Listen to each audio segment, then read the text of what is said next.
Friends, heart चक्र opening का एक कॉमन साइन है और वो साइन ये है कि आपको छोटी छोटी बातों पे रोना आने लगता है या फिर आप ये नोटिस करने लगते हैं कि पहले से ज़्यादा आप रोने लगे हो।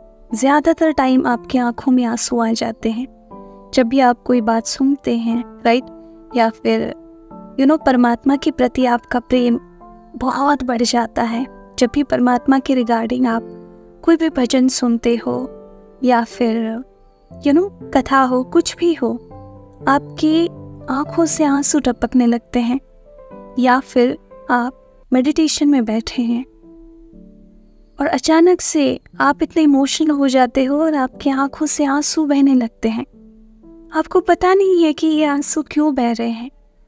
आप खुद अचंभित रह जाते हैं कि क्यों इतने आंसू बह रहे हैं, क्यों मुझे इतना रोना आ रहा है। तो ये एक बहुत बड़ा साइन है कि आपका हार्ट चक्र जो है वो ओपन हो रहा है। मोस्ट ऑफ द टाइम ये होता है कि हार्ट चक्र जो होता है वो ब्लॉक्ड होता है।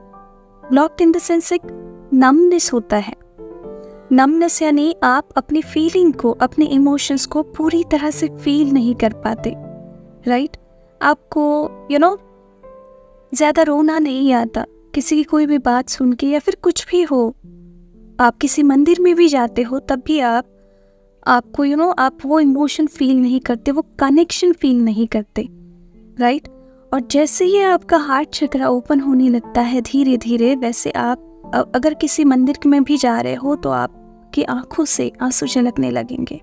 आप वो कनेक्शन उस परमात्मा के साथ फील कर पाते हैं क्योंकि हार्ट चक्र से परमात्मा बिलोंग करता है, राइट? ऐसा कहते हैं कि परमात्मा जो है वो हमारे हृदय स्थान पे वास करता है ना?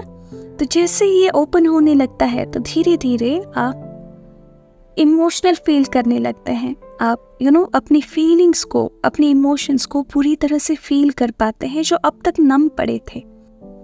तो अगर ये आपके साथ हो रहा है कि आप मेडिटेशन में रो रहे हो या फिर अचानक से आपको आउट ऑफ नोवेयर रोना आ रहा है, या फिर कोई भजन सुन के, किसी परमात्मा के रिगार्डिंग कुछ कथा सुन के उनसे एक कनेक्शन सा आपको महसूस हो रहा है और आपकी आंखों से आंसू आ रहे हैं, तो ये एक बहुत ही बड़ा साइन है और ये बहुत अच्छा साइन है कि आपका हार्ट चक्र ओपन हो रहा है।